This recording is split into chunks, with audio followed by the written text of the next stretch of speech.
Hoje vamos explorar a comovente história do livro de Reis.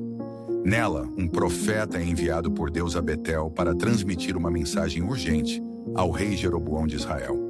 À primeira vista, a narrativa pode parecer comum, mas à medida que os eventos se desenrolam, uma trágica reviravolta acontece. O profeta é morto por um leão. O aspecto mais especial dessa história é que cada detalhe oferece lições profundas sobre a soberania de Deus. Se você gosta de ler a Bíblia e tem interesse em entender melhor as passagens e seus significados, se inscreva no canal e ative o sininho para receber mais conteúdos como este. Sem mais delongas, vamos ao vídeo. Amém. Antes de começarmos a história do profeta enviado por Deus a Betel, é importante entender o contexto histórico desse intrigante relato no livro de Reis. Situado no período pós-reinados de Davi e Salomão, o cenário é o de Israel, uma nação que havia experimentado um tempo de glória, mas que agora enfrentava uma encruzilhada. Com a morte de Salomão, o reino unificado de Israel se dividiu devido a políticas opressivas e à insensatez do filho de Salomão, Roboão. Como essa divisão afetou Israel e qual foi o papel do profeta enviado por Deus nesse cenário de crise espiritual? Vamos descobrir. O Reino do Norte, conhecido como Israel, foi formado por tribos israelitas sob a liderança de Jeroboão, um antigo oficial de Salomão. Por outro lado, o Reino do Sul, composto pelas tribos de Judá e Benjamim, permaneceu sob a dinastia davídica com Roboão como rei. Essa divisão não apenas marcou um período de instabilidade política, mas também desencadeou uma crise espiritual. A instabilidade política gerou um ambiente fértil para a idolatria e a ruptura das tradições religiosas, deixando o povo dividido não apenas em território, mas também em fé. Jeroboão, embora tivesse permissão divina para dividir politicamente o reino como parte do juízo de Deus contra a casa de Salomão, ultrapassou os limites ao estabelecer centros de adoração idólatra em Betel e Dan. Essas ações desviaram o povo de Israel da verdadeira adoração ao Senhor, conforme estabelecido na lei mosaica, e representaram uma rejeição direta à soberania de Deus. O rei Jeroboão cometeu o erro de tentar garantir seu poder afastando o povo da adoração no templo de Jerusalém. Para isso, introduziu bezerros de ouro como objetos de adoração e instituiu um sacerdócio alternativo. Essas decisões não apenas desobedeceram às ordens divinas, mas também afrontaram a escolha de Deus de Jerusalém como o local de sua habitação. As consequências espirituais da desobediência de Jeroboão foram imediatas e duradouras. A apostasia que ele introduziu minou os fundamentos espirituais da nação. O povo de Israel, ao se afastar da adoração legítima, tornou-se suscetível à idolatria e à rejeição dos princípios divinos. Isso não apenas desagradou a Deus, mas também abriu portas para o declínio espiritual e moral da nação. Essa ruptura espiritual deu início a um ciclo de decadência que moldaria o destino de Israel por gerações, levando a nação ao afastamento completo dos mandamentos de Deus. Politicamente, a desobediência de Jeroboão resultou em conflitos constantes entre os dois reinos, Israel no norte e Judá no sul. As divisões internas enfraqueceram a estabilidade política, criando um cenário propício para rivalidades e disputas. Essa instabilidade crônica moldou o destino de Israel nos anos subsequentes. Betel, o local para o qual o profeta foi enviado, é altamente significativo nas páginas bíblicas. Seu nome, que significa Casa de Deus, remete ao momento em que Jacó teve uma visão de anjos subindo e descendo uma escada que alcançava o céu. Essa visão marcou Betel como um lugar de revelação divina. A ironia é notável, pois Jeroboão transformou um local onde Deus havia se revelado ao patriarca da nação em um cenário de rebelião e apostasia. Diante desse contexto de desprezo e desafio à autoridade divina, o homem de Deus foi enviado a Betel para profetizar contra o altar idólatra e condenar a idolatria e a rebelião de Jeroboão. Este contexto histórico ajuda a compreender a gravidade da situação e as razões pelas quais Deus escolheu enviar um profeta para confrontar o rei e seu desvio espiritual. Esses eventos críticos proporcionam uma base sólida para a compreensão do desenrolar dessa trágica história bíblica. A missão do profeta em Betel tinha um objetivo claro: profetizar contra o altar idólatra estabelecido por Jeroboão. Essa não era apenas uma missão de censura, mas um confronto direto com as práticas que desviaram o povo de Israel da adoração verdadeira. Ao ser enviado para proclamar a palavra de Deus contra o altar idólatra, o profeta representava a autoridade divina diante da rebelião do rei. Ao profetizar contra o altar, ele não apenas condenava a idolatria, mas também confrontava o desafio direto à soberania de Deus. Betel, o lugar marcado pela presença divina no passado, agora testemunhava uma rejeição flagrante a essa presença. A missão do profeta em Betel simbolizava um chamado à restauração da verdadeira adoração e submissão ao Senhor, que havia escolhido Jerusalém como o local de sua habitação. Ao chegar a Betel, o profeta não apenas profetizou contra o altar idólatra, mas também anunciou um sinal imediato para validar a veracidade de sua mensagem. Ele declarou que o altar seria dividido e as cinzas que estavam sobre ele seriam derramadas. Essa profecia não apenas julgava a idolatria, mas também previu o declínio espiritual e político iminente de Israel sob a liderança de Jeroboão. Era uma mensagem clara de Deus sobre as consequências que viriam como resultado da desobediência e apostasia. Enquanto o profeta cumpria sua missão em Betel, ocorreu um evento extraordinário. O rei Jeroboão, confrontado com a ousada condenação de seu altar idólatra, estendeu a mão contra o homem de Deus. Entretanto, nesse ato de agressão, a mão de Jeroboão secou instantaneamente, tornando-se incapaz de se mover. Este foi um sinal sobrenatural e imediato do julgamento de Deus sobre aqueles que se opõem à sua vontade e aos seus mensageiros. A paralisia da mão de Jeroboão não passou despercebida aos olhos do Senhor.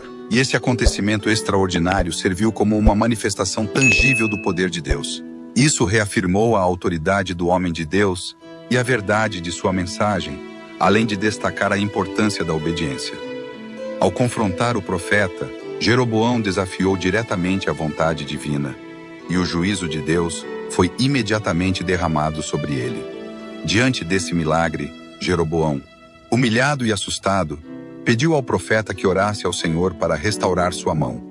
Deus, em sua misericórdia, ouviu essa petição, embora não tenha anulado as consequências da idolatria e da desobediência do rei.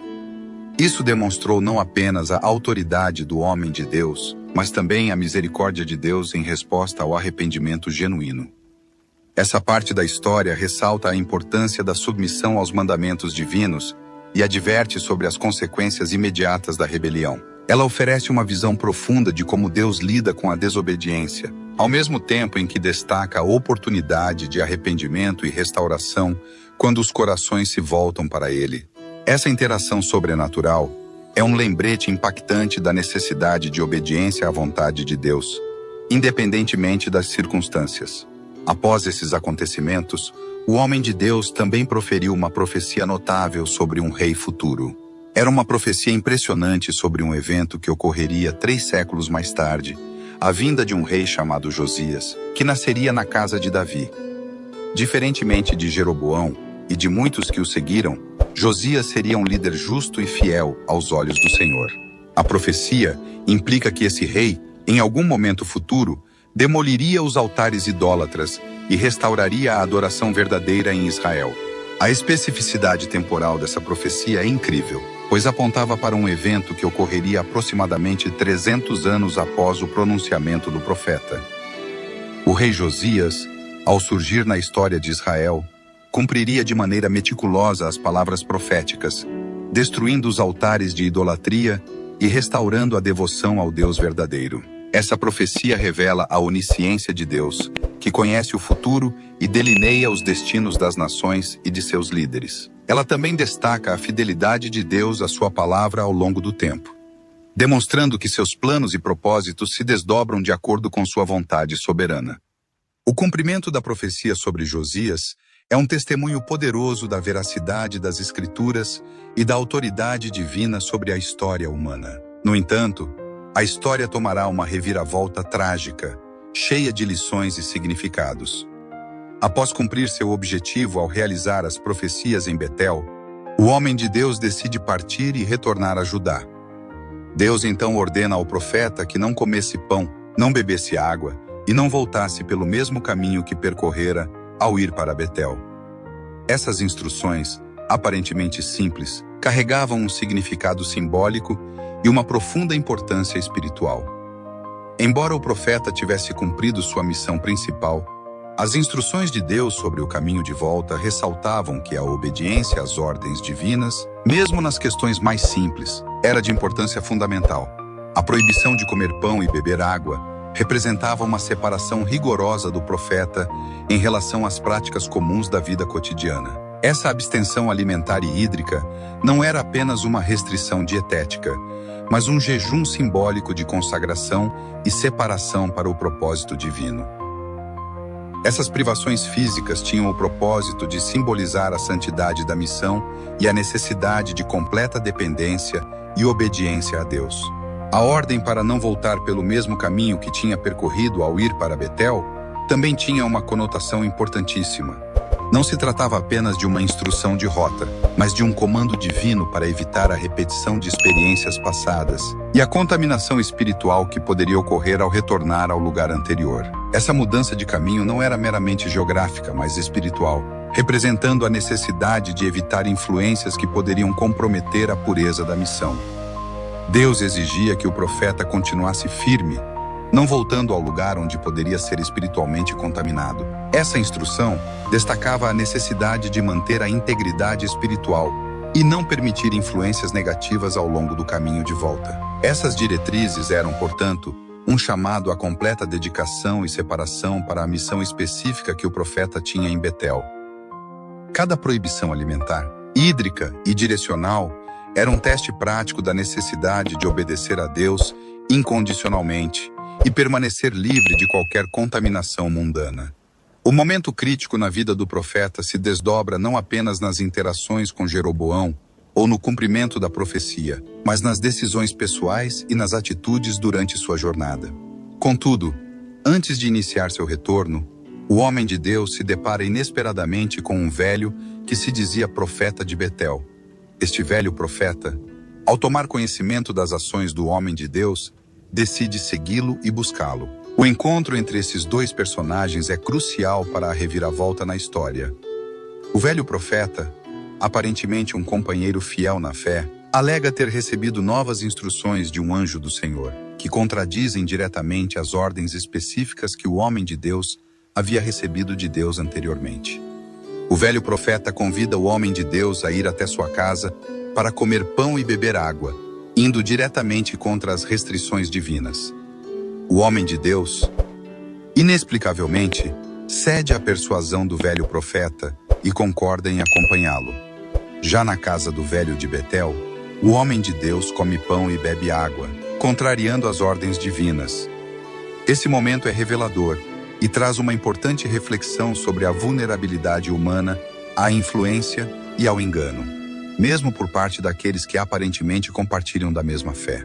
A confiança do homem de Deus no velho profeta e sua disposição em aceitar as novas instruções sem questionamento refletem a propensão humana à desobediência, muitas vezes impulsionada por influências externas. Esse incidente ressalta que até os mais fiéis e dedicados podem ser suscetíveis ao engano quando confrontados com persuasões aparentemente bem-intencionadas. A vulnerabilidade do homem de Deus à influência do velho profeta nos lembra da necessidade constante de discernimento e vigilância espiritual. A farsa do velho profeta de Betel serve como um alerta urgente sobre os perigos de confiar cegamente em outros, mesmo aqueles que podem parecer estar alinhados com a fé. Após ceder às persuasões do velho profeta e desobedecer às instruções claras de Deus, o homem de Deus inicia seu retorno a Judá. Contudo, nesse trajeto, ele se depara com uma situação inesperada e trágica. Um leão o ataca, resultando em sua morte. O fato curioso é que o leão não devora o corpo do profeta nem seu jumento, permanecendo ao lado deles mesmo após a morte. A morte do profeta não é apenas um evento lamentável, mas carrega um significado sobrenatural, como um julgamento divino imediato. O leão, neste contexto, não é simplesmente um predador comum, mas um instrumento do juízo de Deus. O fato de o leão não devorar o corpo do homem de Deus ou seu jumento, mas permanecer ao lado deles, ressalta a natureza sobrenatural desse acontecimento. Não se trata de uma mera coincidência ou acaso, mas de uma intervenção direta de Deus para demonstrar sua desaprovação A desobediência do profeta. O julgamento divino representado pela ação do leão destaca a seriedade da obediência a Deus e a gravidade das consequências da desobediência. Esse evento não é apenas uma punição física, mas simbolicamente aponta para a seriedade das escolhas espirituais. A desobediência do profeta resultou não apenas em sua morte, mas também serviu como uma poderosa ilustração das consequências eternas de se afastar dos caminhos de Deus. Além disso, a narrativa da morte pelo leão ressoa como um testemunho público da justiça e santidade de Deus. Ao permitir que tal evento ocorra e seja presenciado por outros que passavam pelo local, Deus reafirma sua autoridade e a necessidade de reverência e obediência por parte de seus servos. Essa história se torna uma advertência para todos sobre as implicações da desobediência, mesmo para aqueles que foram designados como mensageiros divinos. Se inscreva no canal, deixa seu like e compartilhe esse vídeo com seus amigos e sua igreja. Isso ajuda muito a nós chegarmos em mais pessoal. Amém.